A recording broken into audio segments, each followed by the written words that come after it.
I tried to organize my poems in themes, so we have like the friendly travel theme, and then war, and money, and stuff like that. So I'm gonna start in New York. I lived in New York for a year. I was born in Rochester, but then I was like ripped away when I was 5. I was like, I want to go back. My mom's like, it's a shithole. So I went back though on my own.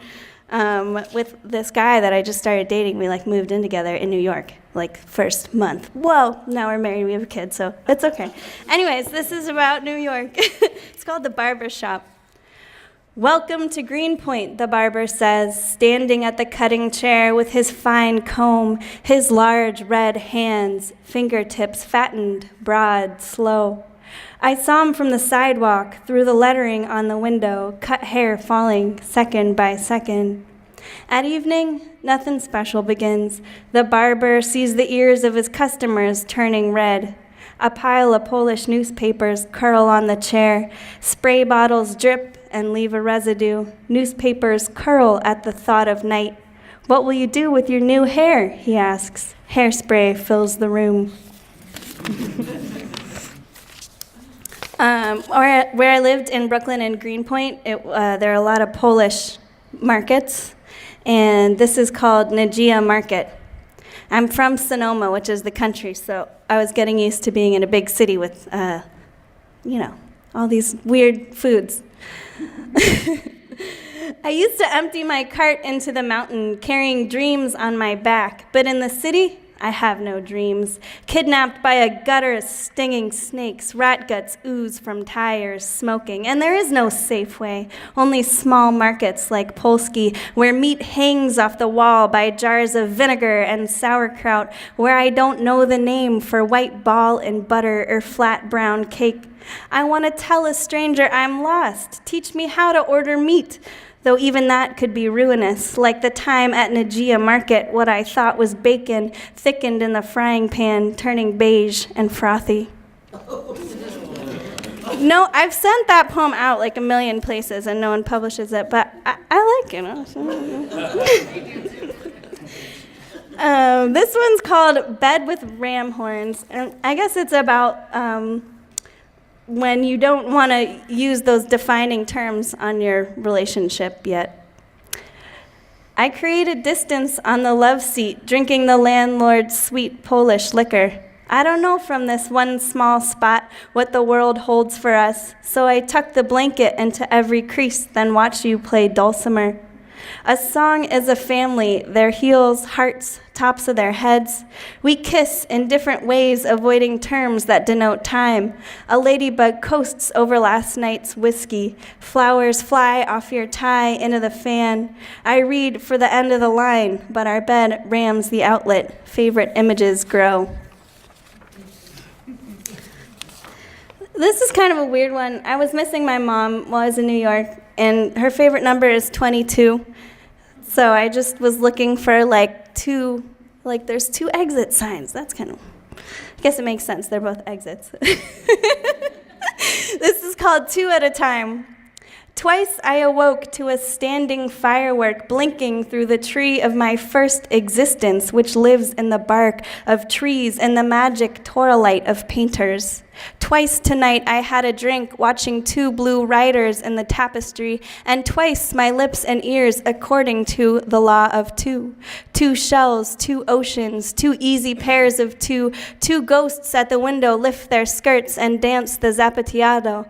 Twice my eyes give out, and all I see is sparking. Here's another one for my mom. She loves Hawaii. She's in her 60s. Oh, she's almost 70 though now. She's in her 60s. Who is she at the doors of paradise? Oh, sorry. She gave me this photograph of her in she's 60, really hot red bathing suit, with this tree behind her on the water. And I have it on my fridge. Who is she at the doors of paradise? Who is she under a bridge of leaves the size of elephant ears? Who is she? Her smile a leaf's seam, and it holds me together in the waylay of me. She's in her 60s with growing feet, a wider range of thought. And she's on the wall above my desk, a wall spirit beside the man with his beer can, throat cleared with kava kava. She's posed by the palm in her immutable red suit and by the ocean with 3 crowned trees. She poses on a stone bench with a flat butt and green leaves shooting from her head.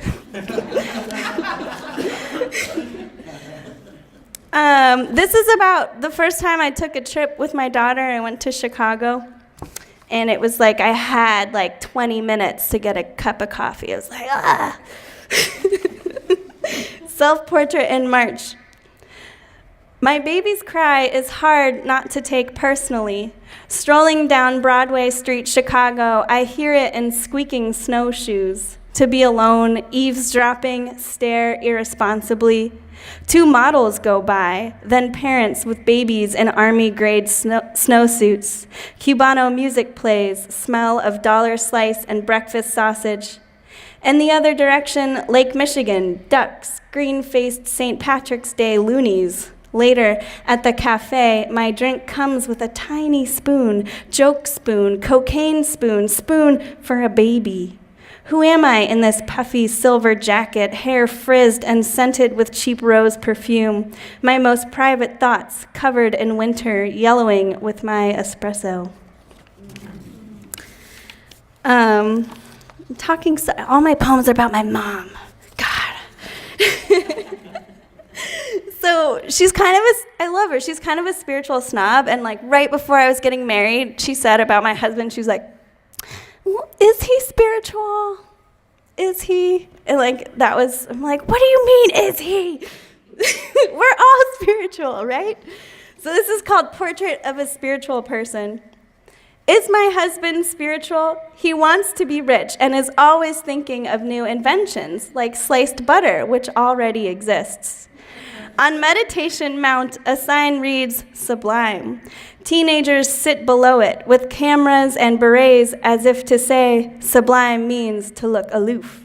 My husband repairs guitars and has an eye in his gut that tells him what and when to eat.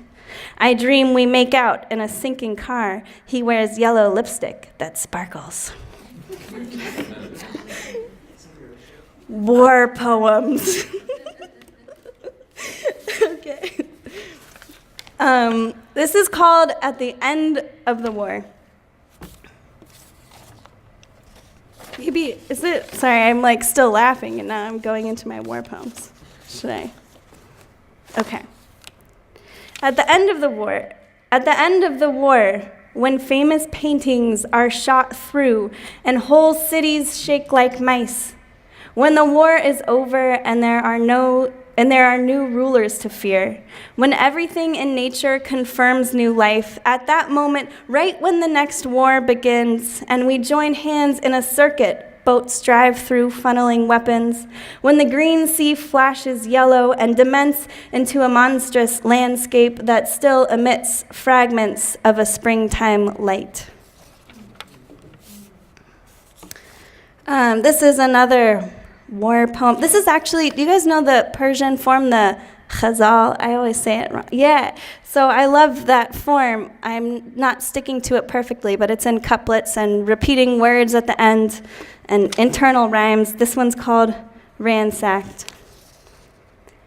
Son, stop acting like a dictator who does no good. Joy rots and stinks with the flowers. And to be demolished in a demolished city, every semblance ransacked. My lips aren't hummingbirds pink with nectar. They aren't pink by the smiles of imbeciles.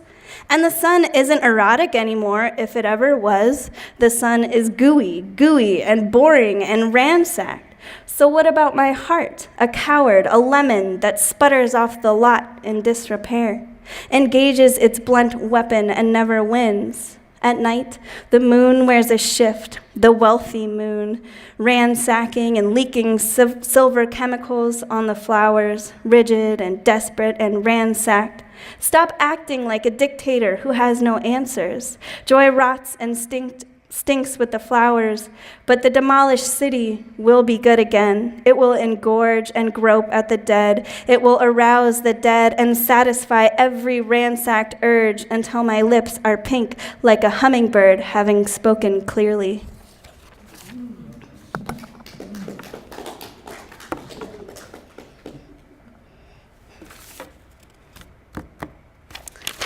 All right. So, sometimes I like to play around with form. I imagine that I would create these poetry mobiles, and I tried, but I'm really not very crafty when it comes to mobiles. So instead I drew them. But these are my mobile poems. Okay. Hark! An overgrown sunbeam sticks around all afternoon, getting cozy with the avocado plant. I also am made of fat and green delight and mood. Could you picture that on your mobile? Would you hang that in your... Living close to the nail, precarious, fish out of H2O, swept up by what could have been, enamored with all that's gone. The pearly shell flakes. The pearly shell has ridges and nodes of pink. This one is in the style of a mobile poem. But it's about my dad. He had a tooth taken out, and he didn't get another one, so there was a missing tooth. And it made me feel bad for him, but he assured me he was not lonely.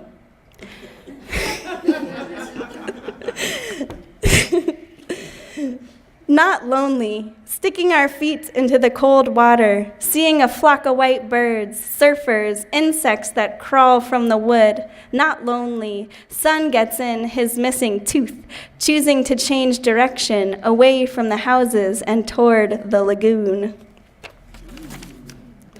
Money poems. So money, I don't know, we're all poets. We all probably have a somewhat problematic relationship to money. Some people have so much of it. Usually they're not poets. This is called The Great Big Pocket. Paint off my hooves. I am equanimous and insane, waiting for what I'm owed by the great big pocket. Springing, falsifying, so mad my left eye cracks and boils. Big wigs, rise from the dead with your morning wood and apologize. This one is I went actually to Poet's House in New York City, but it was raining, and Poet's House was closed that day, and I didn't have a job, and I was feeling very bad for myself. So it's called Tribeca on a Rainy Day. I have no job. I sift through rain-soaked streets, kingdom of rainwater. My shoes slip. I wait under the tallest building, eating a sandwich. It keeps going. Eat the peach too. Rain crowns rise. Crowns the size of a finger wet my pages. Everything bleeds. Clear, reflecting, the peach pit, no flesh is left. I spit it out. Workers disappear in the sky. Even rain leaves through invisible doors. This is called The Age of Woman. Someone told me that we're like in or soon to be in the age of woman. Woo! The billionaires have left in flying limousines. Now the wind's messages are heard. Now trees, fruit, and loaves of bread rise in the streets. Now wind airlifts away the world's leaders, and a woman in a white hat with 2 yellow cantaloupes flies a cape with bravado.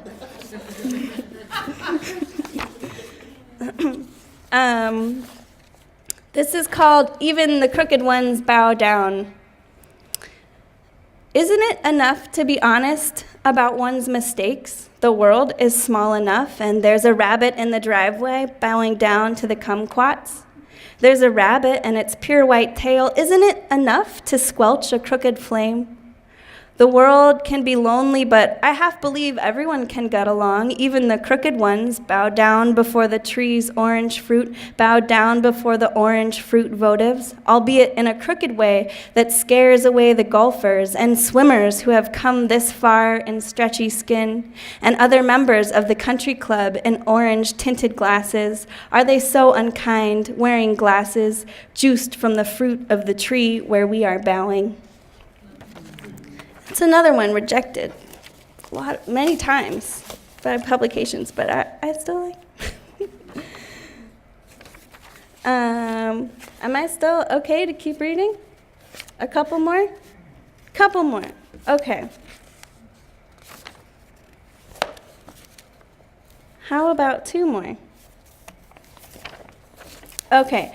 So this one's called the Vanguard. And I hung out with some Spartacist socialists in San Francisco for a while, and I would write down what they said and make poems out of it. This is called the Vanguard. Beyond the door, how big is the flare, how rational the voice. I strain to connect dots, to love something near, because wouldn't that make sense? Now my fist is covered in silver. My words, they rain down in a silver sheet. Miles from the Vanguard, there's an echoing corridor, a marble stretch. I step inside. Where is this stretch? Thistle of meandering light. I'm nothing but a wave of pink, trail of sticks, nothing but black eye of the poppy, fig leaf and ringing bell. I am a bowl with one flowering branch and one branch fanning the sun.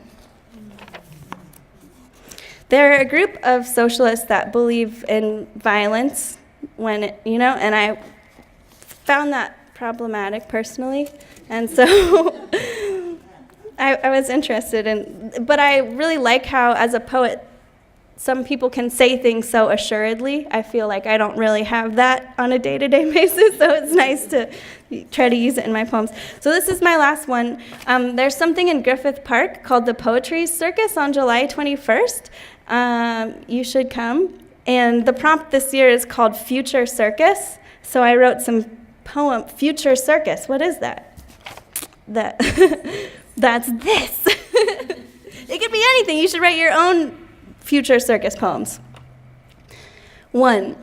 Strong men cloned from mammoth bones escape from virtual disasters. New bacteria the size of the Empire State Building before World War III juggle armies from countries without nuclear power.